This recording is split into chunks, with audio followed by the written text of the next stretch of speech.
Raspass, helping you build a profitable and a purposeful business. And today I'd like to talk to you about the 4 key questions to ask when getting a fantastic testimonial or case study.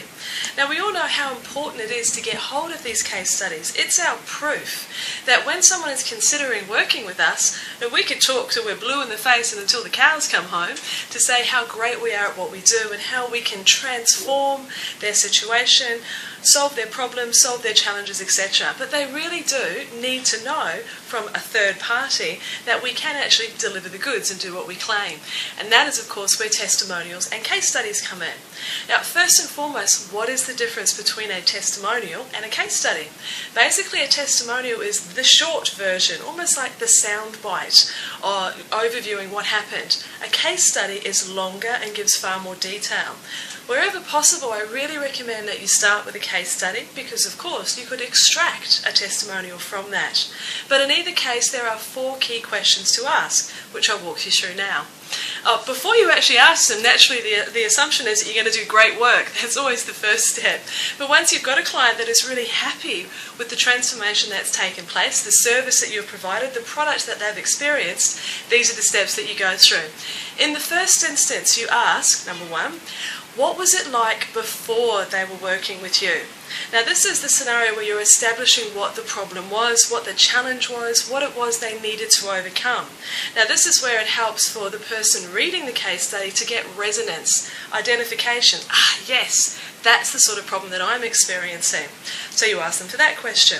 Step 2, we want to then know is what was it like working with you? Or what was it like utilising the product, whatever situation is right for you. This is where they're giving that feeling of what it's like to connect with you, what it's like to work with you as a service provider. Obviously, this is the part where you're such a great person to work with, they really enjoyed it. That's what we're hoping to get. The third step is asking, what is it like now? What specific benefits, gains or changes have happened as a result of working with you or utilising your product?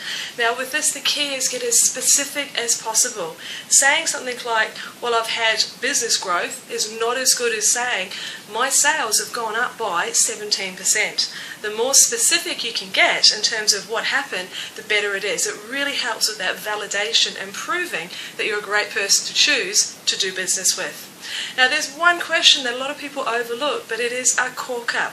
If you can ask your client if it is okay for prospects to directly contact them.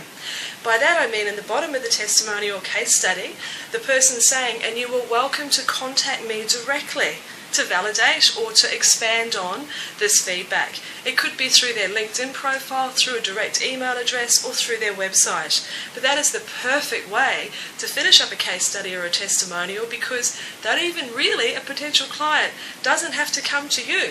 They can go directly to the person who is giving the story. Now, of course, it's fine for them to talk to you, but if the person giving the case study is so happy and confident with the work that you've done that they welcome questions directly to them, that obviously gives the impression and the very true story that they love your work and are happy to talk. And that's a perfect way to finish a case study. So those are the 4 key questions to ask when you're trying to get those killer testimonials and case studies. And the thing that I'd like to leave you with is the knowledge to pepper them throughout your website. A lot of people put them all on one page, the feedback or the testimonial page, and yes, that page does get traffic. But if you've got different services and have different case studies or testimonials that pertain to those specific services, pop them on those pages as well. So when someone's reading about this service, be it coaching or whatever else, and then there's a case study or a testimonial about that service right underneath, the timing's perfect. They get interested, they get the validation and the feedback right then and there about how this would be a great decision because look at the results that this person has enjoyed. So by all means, pop them on the feedback page, but pepper them throughout your website as well. That way, you're starting to get that story out about what a great decision it is to work with you, and that phone should start ringing. So, now I'd love to hear from you. Have you found it easy to get case studies? Has there been any sticking points? Do you have any tips that you'd like to share with us to help your fellow entrepreneurs get that social evidence and proof that is so important? So have a great week, and I'll talk to you again soon.